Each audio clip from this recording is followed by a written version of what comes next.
Eto nga, yung mangga, mga kababayan. Dito sa mangga, napanood niyo na po ba? Pero ang nakuha ko kasi, yung ano lang, yung mismong ayo, si BP. BP maganda 'no, si BP. Oh, sabi nung ano ko, sabi ko lagi ko sinasabi dun sa Team MR, "Maganda si BP ano." Sagot nila sa'kin, "BO-BO naman." Diyos ko, sabi ko sinasabi ko maganda si BP. Sagot sa'kin, "BO-BO naman." Diyos ko po, BP hindi ako may sabi nun, yung Team MR po, yung editor, yung researcher po. Hindi ako ha, sabi ko lang maganda ka. O game, dito sa video na 'to mga kababayan, ayan naman po nakita niyo na may hawak na mangga, merong, bagoong dun sa dalawang gilid niya, isinawsaw. Good evening po, Ma'am, Chris Rose, MRL, ayan shoutout sa iyo. Ma'am Trexie Villa, ayan po, good evening po. Oh, eto. So, etong mangga, ready in 3, 2, 1 muna. Pag ano niya, Ayan. manggagamit. Ayun. Wait. Yan. Uulitin ko ha, isang mabilis pa ulit ha. Oh. Pag ano niya, manggagamit. Ayan. Bagong pangalan ng mangga. Ano yung bagong pangalan ng mangga? Manggagamit daw po, mga kababayan. Ako, ang iniisip ko, mga bossing, wala ko ibang maisip eh. Sabi ni Kakopi, nanonood ako sa kanya kaninang umaga, gabi dyan sa inyo, sabi niya, dalawa lang ang posible dito. Ang una, sinasabi niya o ang pinaparinggan niya si PBBM, no? Na kumbaga manggagamit si Pangulong Duterte dahil si Pangulong Bongbong Marcos kasi ginamit sila para manalo si PBBM. At yung pangalawa naman pong pagpipilian, mga kababayan, is matatawa kayo dito. Ito si Arnold, oh. Hoy Arnold, ikaw nakunguna ka pang mag-comment dyan. Si Aimee, no? Si Manang Aimee, mga kababayan. Ano pa ba iisipin nyo kapag kung si Aimee ang patutukuyan, no? Una, ayoko magsalita. yung hugis ng korte, yung korte ng muka ni Manang Aimee, mangga, di ba? At posible din siya din yung sinasabihan ng manggagamit, siguro nararamdaman na nila na si Manang Aimee kung ano-ano, ayoko magsalita diyan, no? Sa susunod na 'yan, ano? Pero yung una, PBBM. Ayan. So kung sinasabi nila o kung dito sa patama na ito, mga kababayan, ay sinasabihan nilang manggagamit si Pangulong Marcos, parang mali po, no? Actually, para sa akin, yung tandem nila, halos parehas lang po silang nag-gain, mga kababayan. Unang-una, kung babalik tayo doon sa 2016 election, mga bossing, no? Si dating Pangulong Duterte, doon sa eleksyon, no, doon sa mga, ano tawag doon, yung mga debate nila, mga bossing, doon sa mga debate nila, gamit na gamit po yung pangalan ng Marcos Sr., no?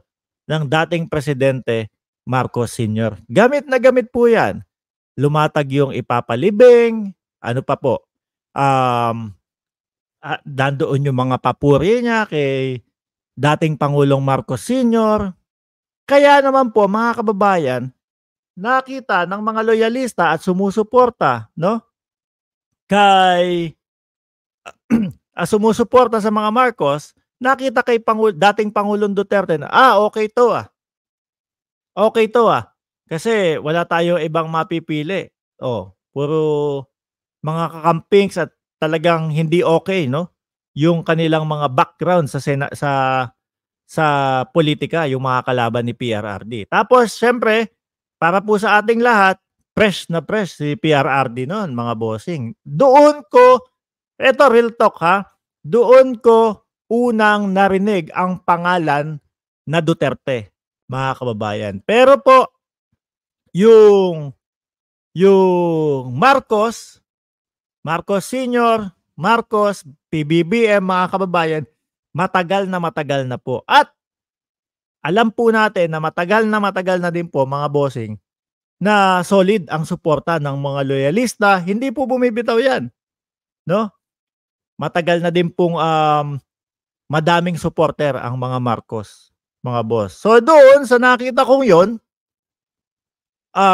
nag-gain si dating Pangulong Duterte from Marcos loyalist at supporter ni PBBM. At doon sa mga tao, mga kababayan, no, na sabi nga nila noon, natin noon, na sawa na doon sa pamamalakad ng mga kakampings, mga bossing. So yun yung nakikita ko, no? Tumungo sa election 2022, mga bossing, solid na po yan yung supporter ng Marcos, mga kababayan. Solid na po yan. Kaya nga natatakot ang parehas na kampo pag nagsalubong, baka halos talagang, kumbaga, ang mangyayari is maghihiwalay yung boto, maghahati yung boto, pero at tapos makakalusot yung mga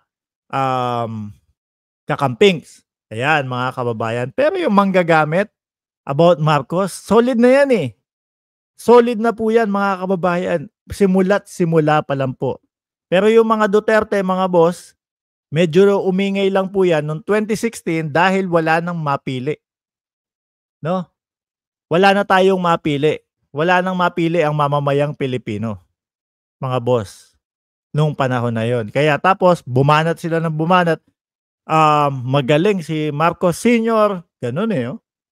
Ipalilibing si Marcos Sr., yung mga ganyan, mga bossing. O kaya po talagang nakalusot si dating Pangulong Duterte. Sino po kaya, no?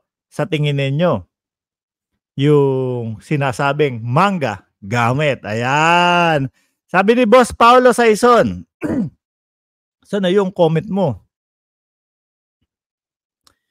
Loyalista din naman si Panelo. Taga-Provident yan sa atin, pre. Kasama ng tatay ko yan. Si Panelo. No. Natatawa ako dyan kay Panelo.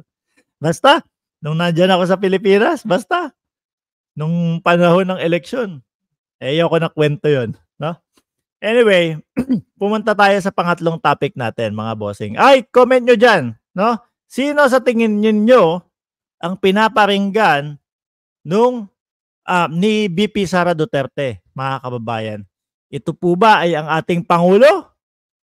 O ito po ba ay ang kapatid ng Pangulo na si Amy Marcos? Ayan po, nasa dalawa, mga kababayan.